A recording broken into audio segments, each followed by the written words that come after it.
Hola a todos, bienvenidos a Paredro, el podcast de libros, autores y demás actores del mundo literario. Mi nombre es Camilo Hoyos y el día de hoy les doy la bienvenida a un capítulo en el cual estaremos hablando sobre una novela que con toda tranquilidad podemos decir que es distinta a todo lo que se ha venido publicando en los últimos meses, que es una búsqueda de un lenguaje distinto, el cual usa la alegoría. Ya la autora, como veremos, pues había incursionado en temas de ciencia ficción y siempre se ha sentido muy atraída y eso ha permitido crear una novela y escribir una novela que en realidad nos exige de una manera distinta para hablarnos de un tema que todos conocemos. No de manera específica, esa es también una de sus particularidades, puesto que si bien tuvo que ver el aislamiento y el coronavirus, no está retratado allí, como ya lo hemos visto en otras maneras y en otras novelas. Me refiero a la autora colombiana Andrea Salgado y su última novela, El sueño del árbol, publicado por Interzona.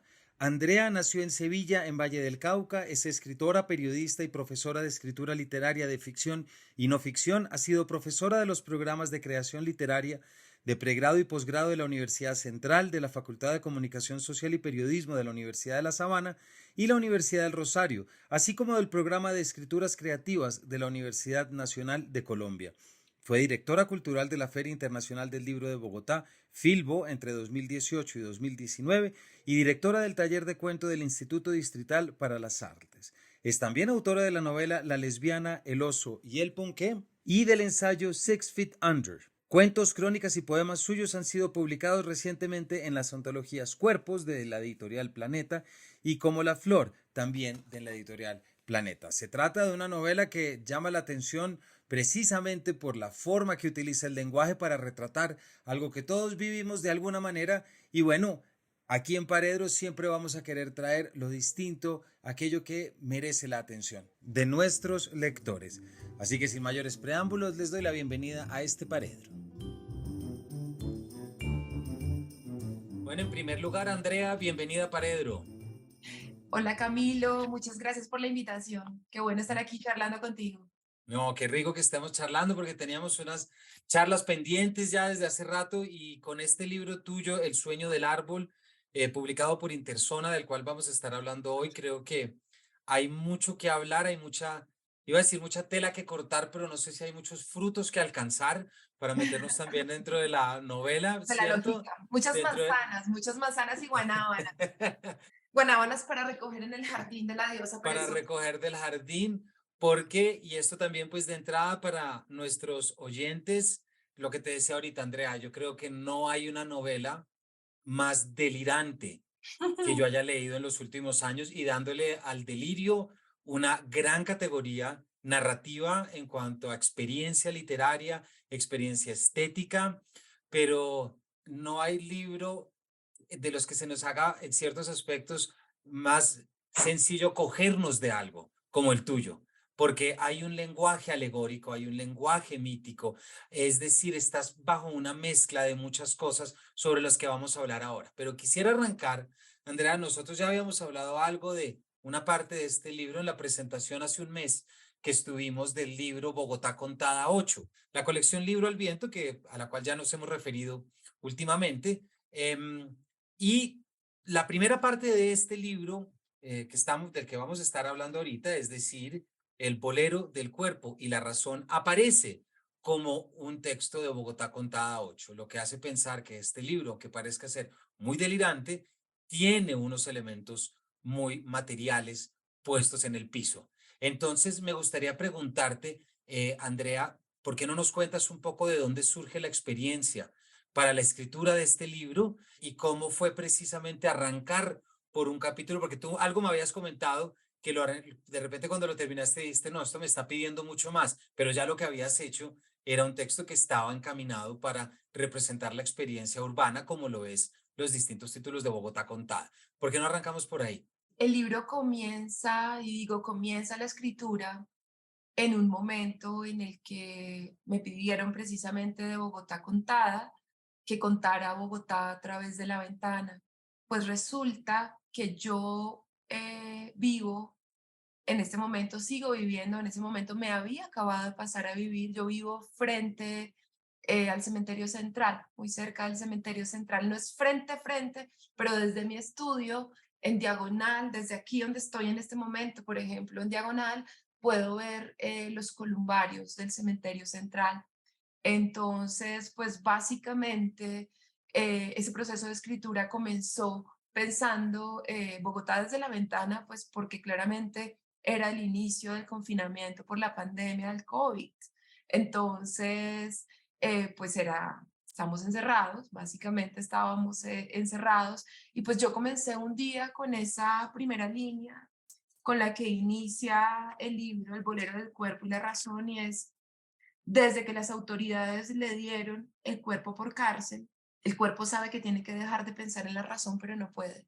De algún lugar surgió esta línea y yo seguí el hilo de lo que estaba construyendo en ese momento hasta que ese contacto a través de la ventana de ese cuerpo que está mirando por esa ventana, ese contacto la lleva a ese cuerpo a construir esa parte que continúa y la parte que continúa es la mujer transparente, que es una presencia que proviene del cementerio central, que proviene de esas tumbas vacías de los columbarios, que eso es otra historia pues larga, pero que proviene de allá, que proviene de los columbarios y que entra en contacto con ese cuerpo que está encerrado, que está mirando a través de la ventana y que entra para, de alguna manera, sacarla, digamos, de esa isla en la que se encuentra, una isla de individualidad, digamos, casi que se encuentra ahogada en sí misma, en una isla de narcisismo, ¿sí? Donde se encuentra y llega la mujer transparente y la va sacando de ahí y la va diluyendo y la va llevando hacia otros lugares. Creo que por ahí comienza. No sé si eso responde a la pregunta. Andrea, todo. Mm. No me puedo aguantar las ganas de preguntarte, Andrea, ¿cómo fue la experiencia del aislamiento si veías un cementerio desde tu casa? Obviamente fue delirante porque estábamos en ese momento en el que las noticias lo único que revelaban era una cantidad de muertos diariamente. Y entonces yo comencé a ver que del cementerio central cada vez salía más humo, de una chimenea salía humo, y entonces yo comencé a pensar que tal vez lo que estaba ocurriendo y en mi imaginación, que es bastante prolífica, eh, comenzó a, comenzó a surgir esta idea de que tal vez lo que estaba ocurriendo es que no estaban dando abasto los crematorios de la ciudad, entonces que habían encendido los viejos crematorios que estaban ahí en el cementerio. Entonces empecé a indagar por todos lados, llamando por teléfono a las personas, a los vecinos y sabía qué era lo que estaba pasando. Y pues claramente no eran los hornos, pero pues sí estaba a toda marcha la fabricación de lápidas, de tumbas, que es igualmente tétrico. Entonces, pues nada, fue eso y fue además como una reflexión frente a esas tumbas vacías de los columbarios que me parecen aún más impresionantes que las tumbas con muertos de los cementerios, porque tampoco sabía qué era lo que estaba ocurriendo con esos columbarios. O sea, no entendía bien, sabía la historia de Beatriz González claramente y de las auras anónimas y del hecho de que ella pasaba por ahí y veía esas tumbas vacías y entonces decidió crear esta obra y esa obra pues lo que hace es hablar de los muertos anónimos de la guerra y que gracias a eso ese cementerio no fue derrumbado por los distintos gobiernos que han querido derrumbarlo y construir ahí otro parque como ocurrió con el ala C del cementerio donde se construyó el parque que hay ahí, que es el parque, ¿cuál es parque es ese? Es el parque del Renacimiento que está construido ahí. Pues eso todo lo sabía, pero pues nunca había tenido contacto directo con ese cementerio. Y lo que ocurrió, porque así es la vida, y porque la vida como que le va trayendo a uno las historias, fue que en las pocas salidas que tenía a sacar a la perra, me encontré con una vecina y esa vecina resultó ser una de las personas que trabaja en patrimonio funerario y terminó contándome muchas historias del columbario y terminó mostrándome archivos. Esos archivos, muchos de esos archivos contaban historias de los cuerpos que habían estado ahí, no necesariamente con nombres, algunos sí, pero muchas de esos archivos contaban la historia de las mujeres y las razones por las cuales las mujeres habían muerto. No sus vidas, solamente las razones médicas de su muerte estaban en esos archivos. Sin embargo, todas esas razones médicas hacen posible rastrear la razón por la que murieron. La gran mayoría son enfermedades relacionadas con la pobreza. Entonces, eso me pareció una cosa muy impactante. Es decir, estoy frente a una tumba, a unas tumbas vacías, pero en esas tumbas vacías estuvieron los pobres. Esto se llamaba antiguamente el cementerio de los pobres. Y esos pobres murieron en su gran mayoría. Muchas de esas mujeres murieron por enfermedades relacionadas con la pobreza, infecciones, abortos que fueron hechos, pues obviamente como se hacían los abortos en el pasado, sin ningún cuidado, a escondidas, clandestinamente, por viejas y haber cargado demasiado peso y que se les explotaban las varices, ¿sí?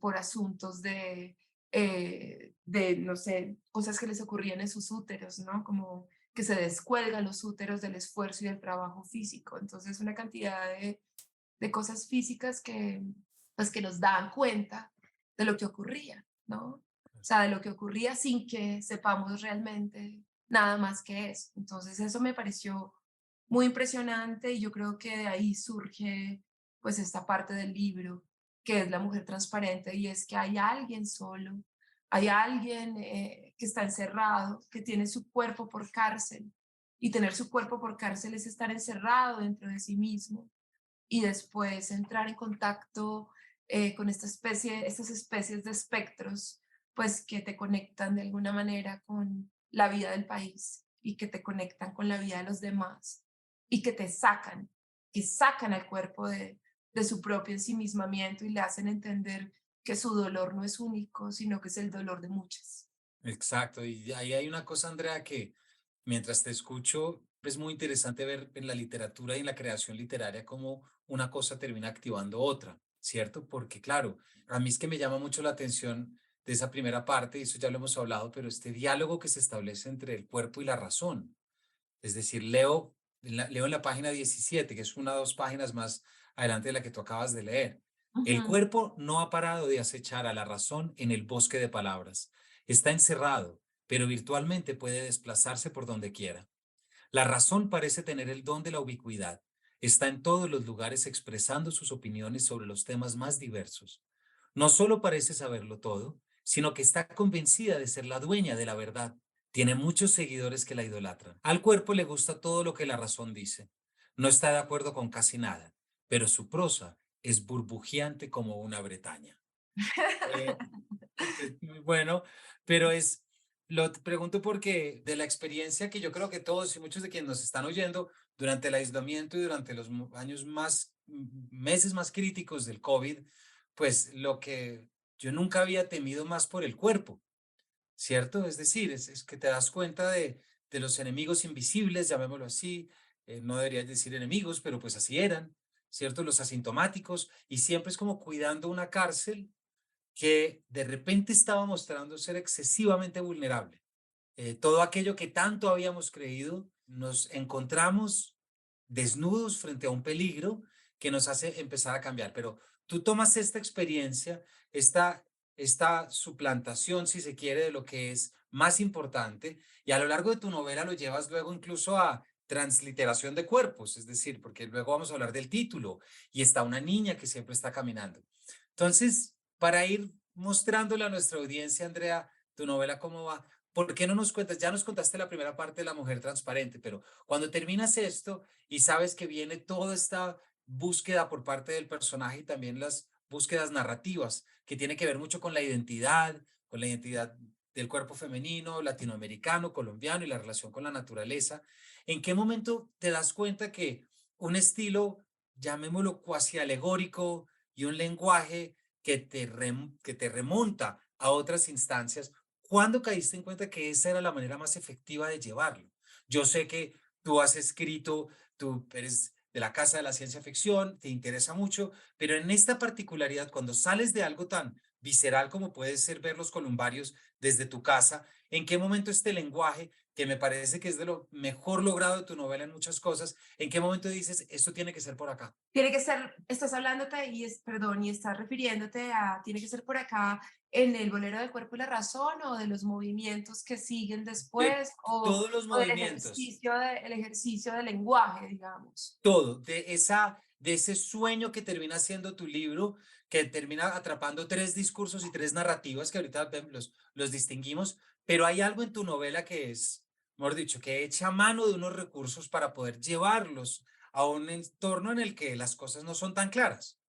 Yo creo que nos ayuda de pronto a pensar algo de lo que he estado hablando últimamente, la semana pasada, en mis clases, y es un ensayo pequeñito, pequeñito de Úrsula K. Le Guin, que se llama La teoría de la bolsa de la ficción. En la teoría de la bolsa de la ficción, ella habla de la, digamos, del origen de la narrativa. Crea, obviamente, es Úrsula K. Le Guin, entonces ella lo que está haciendo es crear como una especie de especulación de la construcción y de la forma en cómo se dio en la historia de los seres humanos la construcción de las historias y las formas que tomaron las historias.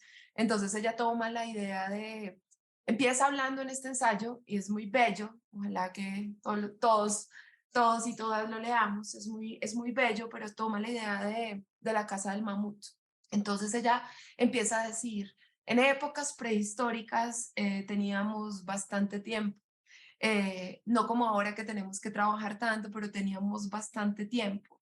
Y como quedaba tanto tiempo, algunas personas cuando comienzan a cazar, ¿cierto? Salen a cazar, los hombres salen a cazar, salen a cazar y luego regresan, ¿cierto? Luego regresan a contar la historia. Esas historias son las que quedan por primera vez registradas en las cuevas, en este arte rupestre. Si lo piensas, si lo pensamos, lo que nosotros vemos, inmediatamente pensamos como arte rupestre, muchas de las imágenes que nos vienen de inmediato es la imagen de la caza de un animal, de un mamut y de alguien con una flecha.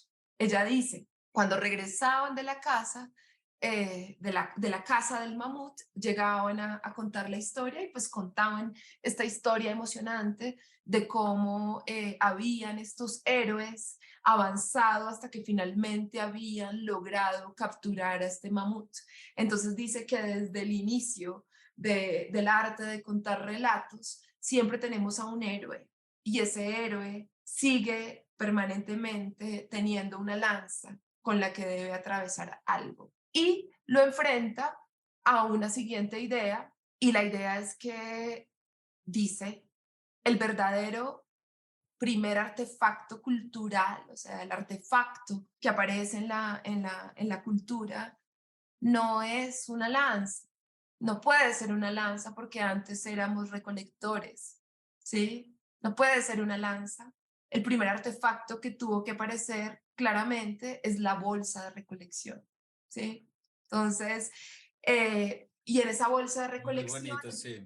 empieza a pensar esta bolsa de recolección, pues generalmente los llevaban los recolectores, esas recolectoras que se quedaban en casa también, mientras estaban cazando el mamut, estaban recogiendo en esta bolsa los alimentos que tenían que llevar a la casa, mientras los recogían iban caminando, iban charlando, alimentaban a los niños, se quedaban en el río, hablaban de distintas cosas, ninguna de esas estaban relacionadas ni con la casa ni con el enterrar, digamos, esa lanza en ese animal. Entonces ella dice, ¿qué pasaría si construyéramos un relato que no se construye, ¿sí?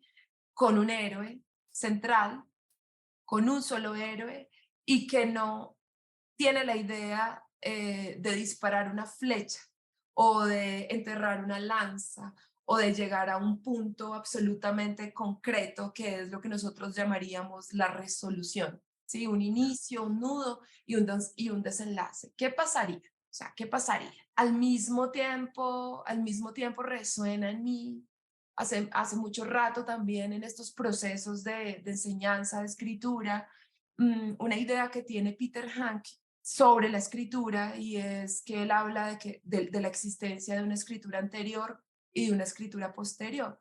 Tú ahora estabas diciendo que estás notando, digamos, como en estas exploraciones de las mujeres y la literatura colombiana, que estás notando pues que entre ellas hay como una experimentación y unas búsquedas frente a una literatura tal vez escrita por hombres que no está siendo tan experimental. Sí. Dijiste algo así. Yo no sé, no me atrevo a afirmar, digamos que no hay hombres en este momento experimentando, pero sí hay una tradición, digamos, hay una forma de contar que está enraizada en la mente de todos los que hemos escrito y hemos contado historias, que no solamente se relaciona con el relato heroico de un héroe que se construye a partir de un conflicto y que va siguiendo y va avanzando con ese conflicto en la medida de la causalidad, es decir, la idea de que una cosa conduce a otra, que nos lleva hasta un nudo y que se resuelve. No solamente está esa idea formal, sino que también, dice Peter Hanke, existe una escritura, repito, anterior y una posterior. La escritura posterior, diría él, es la forma en cómo hemos siempre narrado la literatura. Entonces, ¿a qué se refiere con esto? Dice, la literatura posterior es una literatura o una escritura o una historia que empieza a ser escrita sabiendo de antemano hacia dónde se dirige y hacia dónde va a llegar. La escritura posterior sería la forma en que los ganadores de la historia, los héroes, la historia con mayúscula ha sido siempre contada. Es decir, aquel que ganó el evento histórico, pensemos una guerra, pensemos el capitalismo, ¿sí? Aquel que es el ganador de la historia cuenta la historia sabiendo de antemano cómo la va a contar y cuál es su intención, porque esa intención responde finalmente a su heroísmo y responde a su deseo de lo que quiere seguir obteniendo. Frente a una escritura, dice él, anterior, una escritura anterior sería ponerse en el lugar de lo que se está escribiendo, bien sea el pasado, cuando se está reconstruyendo, bien sea el pasado o bien sea esa ficción, ponerse ahí como si yo estuviera viviendo eso que estoy escribiendo por primera vez. Peter Hanke, cuando leemos, por ejemplo, ese ensayo que es uno de mis favoritos, que es el ensayo sobre el cansancio, pues eso es lo que intenta hacer. Básicamente, cuáles son las formas de mi cansancio, cómo he experimentado el cansancio, qué es el cansancio en este momento, siglo XX, creo que es este libro, comienzos del XXI, tendríamos que mirar cómo se experimenta esto, entonces me voy a poner en la situación, voy a recordar, por ejemplo, cómo experimentaba mi cansancio de niño, pero mi recuerdo no es un recuerdo posterior, sino que mi recuerdo es un material, pongo mi imagen, me pongo directamente en esa imagen para ver qué sale de ahí. Entonces es casi como un volver a recorrer ese recuerdo o es un pararse en esa historia sin tener tampoco una claridad absoluta de hacia dónde voy a llegar en esa medida. Y ahora sí vuelvo a tu pregunta. En esa medida yo también me andaba preguntando qué significaba y cómo podía yo construir una historia donde en realidad no tuviera una heroína o un héroe, no tuviera un personaje único, ¿sí? ¿Cómo sería eso? Entonces, por un lado, y por otro lado también, pues, ¿qué significa construir no con una flecha, ¿sí? No con una flecha, sino construir a manera de bolsa, ¿sí? De las cosas que me caben dentro de la bolsa. Esas cosas que me caben dentro de la bolsa son finalmente todo lo que me cruza, ¿cierto? Y todo lo que nos está cruzando. ¿Qué significa eso? Y por otro lado, ¿qué significa, sobre todo de una manera muy fuerte en la parte de la flor del plátano, en esa segunda parte, de una manera muy fuerte, qué significa volverse a poner en el lugar de lo vivido? ¿Qué significa eso? ¿Cómo es volver a poner a una niña que se parece claramente a mí? ¿Sí? O sea, ¿cómo es volver a poner a esa niña otra vez a caminar en el cafetal de su infancia? y que me va a arrojar algo que tengo básicamente como medio, lo tengo ahí, lo tengo como imagen, la imagen de una flor del plátano, pero que es volver a ponerse en ese lugar para ver qué es lo que eso significa en este momento en el que yo me encuentro. La escritura posterior, dice Hanke, no le produce ningún deseo, ¿sí? No hay deseo, mientras que la escritura anterior es puro deseo, ¿sí? Es puro deseo. Entonces es el deseo de tratar de responder algo, de tratar de entender algo, de tratar de darle sentido a algo. Y pues creo que en esa medida, en esa medida de ese deseo, es que el sueño del árbol toma esa forma, esa búsqueda que va siendo cambiante, que va desplazando al héroe, a la heroína, pero que al mismo tiempo también va desplazando las formas y va desplazando el lenguaje, ¿no? Con el que se va construyendo. ¿Cuántos lenguajes me pueden servir para responder esta cosa vaga que estoy persiguiendo? Y es que esa búsqueda, Andrea, a mí me parece que es muy destacable en tu novela. Es de destacar mucho ese ejercicio de escritura y el ejercicio narrativo, porque ya como nos acabas de decir, es quitarle un poco el bulto a, al personaje, a la acción y a la sucesión de eventos. Nosotros no estamos pendientes en tu novela de qué es lo próximo que va a pasar. Como causa de algo. Como que no hay un principio de causalidad en la lectura.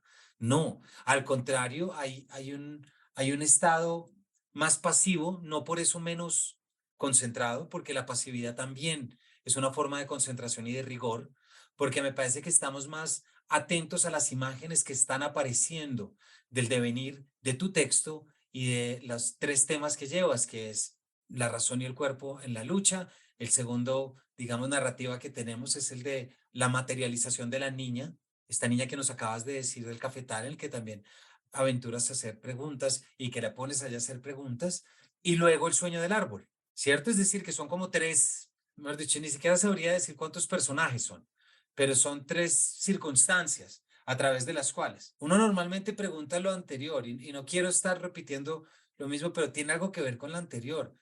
¿Cómo hiciste, Andrea, para que en ningún momento tu novela de repente aterrizara? Lo que pasa es que creo que fue el ejercicio de escritura y como lo fui haciendo, no pensando, tú mismo lo acabas de decir. Si no estás construyendo una historia, es básicamente el desplazamiento que estás haciendo, si no estás haciendo una historia a partir de la causalidad que te queda para construir, entonces más bien pensar en que tú mismo dijiste, hay imagen, hay ideas, hay momentos, hay instantes que dentro de lo que escribí, dentro de lo que iba escribiendo, se me quedaban fijas en la mente, ¿sí? Se me quedaban fijas en la mente y entonces casi que de ahí partía la decisión de por dónde continúo, ¿sí? ¿Por dónde continúo? Entonces, si tú te das cuenta, se termina el cuerpo, la parte del cuerpo, y luego entonces seguimos con la mujer transparente, pero el cuerpo entra la mujer transparente como figura desde el cementerio que se le para en la punta del cigarrillo y ella la aspira Sí. y luego la mujer transparente empieza a vivir dentro de ella y establece un diálogo, pero esa mujer transparente está hecha de otras millones de mujeres que tienen el mismo sentir, ¿no? Exacto. Que tienen el mismo sentir. Y eso se termina, pero desde el inicio dice, desde que las autoridades le dieron el cuerpo por cárcel, el cuerpo sabe que tiene que dejar de pensar en la razón. Y ahí ya aparece el personaje de la razón, sí, queda la razón y ahora entonces termina la mujer transparente y digo, bueno, y entonces si el cuerpo está encerrado, ¿dónde está encerrada la razón? ¿Y cómo será estar encerrada en un bosque de palabras que De sería palabras, sí. básicamente donde habita la razón, un bosque de palabras? Y entonces, pues ahí comencé a continuar, continué con el bosque de palabras, con los juegos de la razón en el bosque de palabras. Pero ahí se había creado también algo hipotético antes, ¿no? Y eso hipotético es que el cuerpo pertenece a un ministerio de cuerpos completos, ¿cierto? Que Sí, tienen una obligación. Y esa obligación, de alguna manera, es casi como volver, dice de una manera muy, esto es demasiado metafórico, pero es volver perla las razones para dejarlas como una especie de testimonio de la forma en cómo no deberíamos relacionarnos con los demás, algo así se dice. Entonces, pues encerrado la razón en el bosque de palabras, pues comienzo ahí sí a hacer un ejercicio muy puntual de pensar en cuáles son las palabras en las que claro, se encuentra encerrado, claro, claro. en que se encuentra encerrada la razón. Hay otro tema, Andrea, en el que también terminas porque es que como ya nuestros oyentes pueden ir viendo, claro, es palabras que llaman a palabras, términos que llaman a términos y es este principio narrativo y ahí vuelvo a mi adjetivo de delirante, es decir, porque es un delirio estar atento a lo que viene a partir de lo que se llama, como tú bien dices, no comenzar con una escritura que ya se ve el final del túnel, ¿me explico? Y entonces llegas a cosas como estas que quiero leer, porque otra palabra que aparece es el fruto, El porque fruto. si hay un bosque de palabras y si hay un árbol tiene frutos necesarios, pues no necesariamente, pero ya estamos entrando de lleno en el mundo natural. Entonces nos encontramos algo como esto. El cuerpo es una manzana, estoy leyendo en la página 63. O nunca una razón se comió la manzana verdadera, ni nunca se la comerá. O las únicas manzanas que se ha comido son las del jardín de su padre. No son las verdaderas, sino una idea de lo que una manzana debería ser. O no comerse la manzana es la única forma de amar la manzana. O hay que seguir tratando de comerse la manzana como el indio del entenado se come el pie. O tratar de comerse la manzana es una causa humana. La manzana no es comestible ni pertenece a la causa humana. O la manzana es la única causa humana y se come de una manera que la razón no ha aprendido o que olvidó, quién sabe. Y ahí sigue, Ahí ¿cierto? sigue hasta que se vuelve un chiste. Pero, ¿por qué no hablamos un poquito de esto antes de entrar a hablar del sueño del árbol y de leer unas páginas muy bonitas que está? ¿Por qué no nos hablas un poquito de la figura del fruto? Porque tiene un poema detrás y también tiene unos componentes en tu novela que no deben ser, para no dejar pasar de largo. Sí, claro. Pues aparece, y creo que no es en este, sino en el siguiente casualmente, o es en este donde aparece, no, en los Juegos de la Razón, pues aparece un epígrafe de un fragmento del poema de Safo, ¿no? Y en este epígrafe del poema de Safo, pues aparece la manzana y el recolector. Entonces, Anne Carson, en Eros el dulce amargo, este libro precioso que es su libro reflexivo sobre Safo, es su ensayo sobre Safo, pues habla precisamente de cómo cómo esa imagen que aparece en ese cuento, perdón, en ese poema, esa imagen que aparece en ese poema, pues habla sobre el amor, sobre la construcción del amor y sobre la construcción, pues sobre todo el deseo. Entonces siempre tenemos a una manzana arriba en esta imagen y a un recolector que no puede nunca recoger a la manzana más hermosa. Sin esa manzana que está arriba, sin esa posibilidad.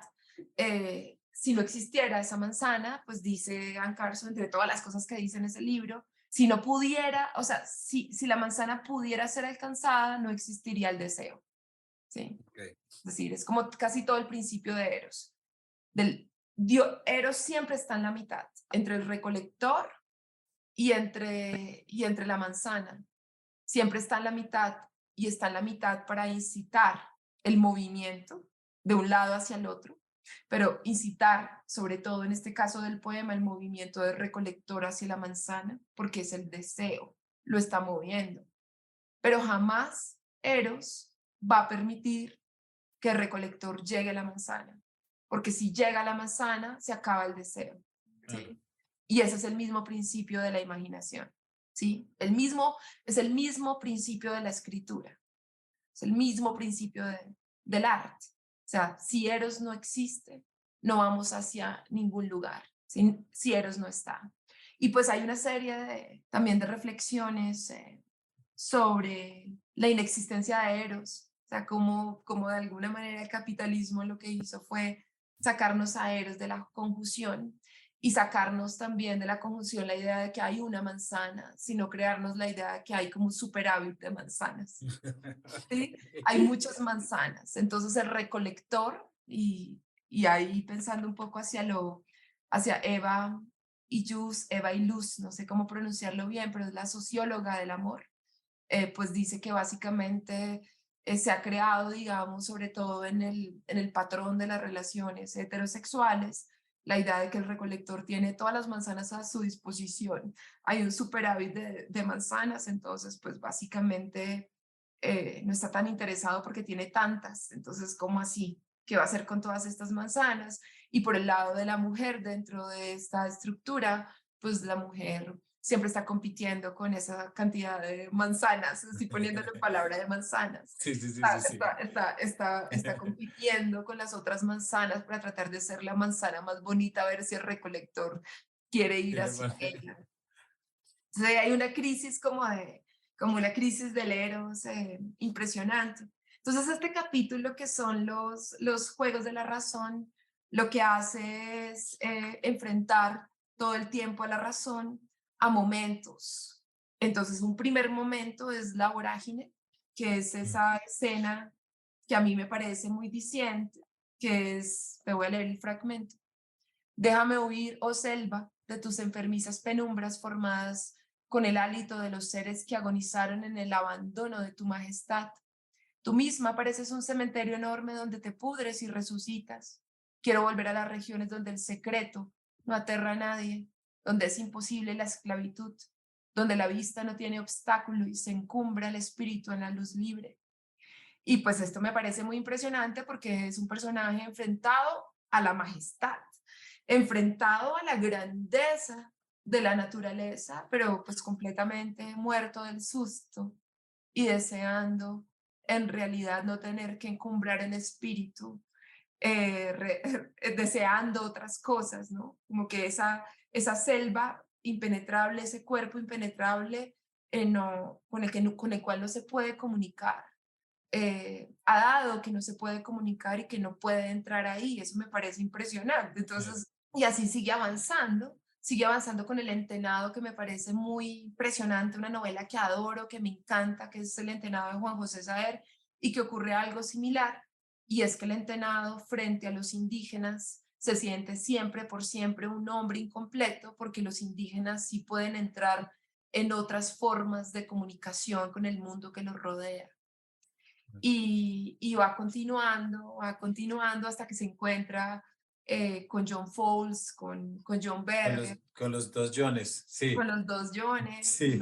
y los dos Jones, pues cada uno a su manera habla sobre la naturaleza y la relación con la naturaleza, pero John Fowles, que es de donde se desprende este pedazo de la manzana, John Fowles escribe este libro hermoso que se llama El árbol, y en el árbol, pues él reflexiona, es un ensayo narrativo increíble, pero él lo que está reflexionando es precisamente sobre el control que los seres humanos hemos, digamos, ejercido sobre la naturaleza con el objetivo de que la naturaleza nos dé frutos, ¿no? Claro.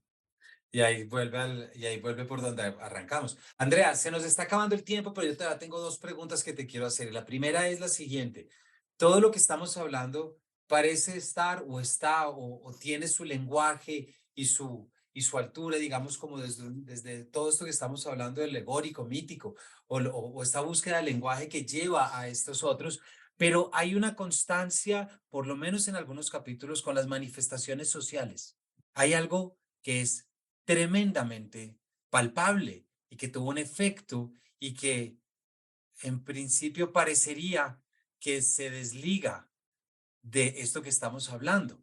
¿En qué momento le diste cabida? No, pues creo que está completamente conectado en el sueño del árbol que estás hablando, que es la última parte, o bueno, tal vez incluso la flor del plátano en algunos momentos, sobre todo cuando esa jovencita que pasa de ser una niña a ser jovencita empieza a hacer unas declaraciones sobre el mundo en el que se encuentra, ¿no?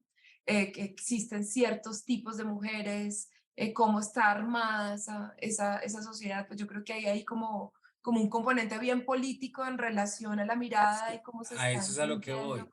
y cómo se Exacto. está entendiendo ese mundo. Creo que esto está en todos lados, o sea, creo que está cruzando todo el libro, pero en el sueño del árbol ya no hay una niña, sino que hay una mujer, y hay una mujer adulta, y hay una mujer adulta que está viviendo un momento concreto dentro de esta historia y es una explosión social, o sea, un paro que, que tiene un rasgo, sobre todo en medio del caos, de lo que significó. Creo que los grandes reclamos que le hacían a las protestas era que las personas no estaban claras sobre qué estaban protestando, pero un paro con un rasgo muy concreto y es que fue un momento de verbalización, ¿cierto?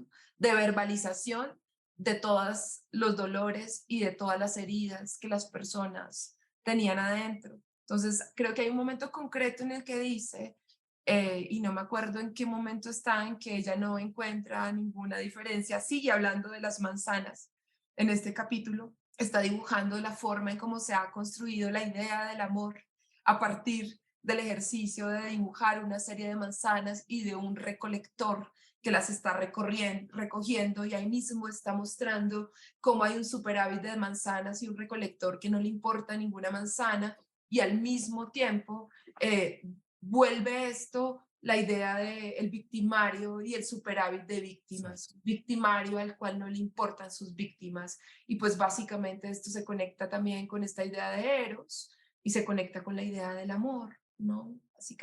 Claro. Básicamente es eso. Es decir, estoy diciendo que de estas divisiones en las que vivimos, o sea, del lugar que ocupamos las mujeres en la sociedad, ¿sí? De la forma en cómo sociedad nos hemos armado y nos hemos estructurado dentro de un relato, siempre habrán unos que perderán, ¿cierto? Claro. Que pierden más. Hay otros que Sí. parece ser que ganan, ¿no? De alguna manera, pero tampoco lo hacen, ¿no? También Sí. todos están solos, ¿no? Entonces creo que se conecta pues No, no, está todo el libro a claro. partir de esas ideas, ¿sí? No, lo que digo es que parece, mejor dicho, mientras uno te escucha hablar, y para la audiencia parecería que no, pero sí, lo que tiene es que es la capacidad que tiene también de absorberlo y de poder convertirlo en un material para esta búsqueda. Es que fíjate que incluso en el capítulo quinto del sueño del árbol arranca. Estas tierras de la abundancia y la fertilidad están llenas de cadáveres. Piensa mientras dibuja en su libreta de bocetos la silueta de 8 cuerpos entre unas guanábanas caídas que se pudren en el suelo. Que ahí está. Pero quisiera devolverme antes y ya aprovechando aquí una última pregunta, Andrea, y es que no quiero que terminemos sin leer lo que es un párrafo que arranca precisamente en la parte que tiene el mismo título del libro, es decir, El sueño del árbol. Página 119. Hay un guayacán solitario junto a una charcha en medio de un valle. La mujer lo dibuja a lápiz en una libreta de hojas blancas. Todo el peso del tronco del árbol se inclina hacia el lado derecho, hacia la cordillera rocosa sobre la que alumbra el sol amarillento de un atardecer sin esplendor. Hacia allá, hacia el suroccidente, tiene puesto el árbol su corazón. Las ramas del lado izquierdo sufren los estragos de esta inclinación mientras las de la derecha se extienden llenas de hojas, las alas de un cóndor en pleno vuelo, las de la izquierda son cortas y chamisudas como las de un pichón.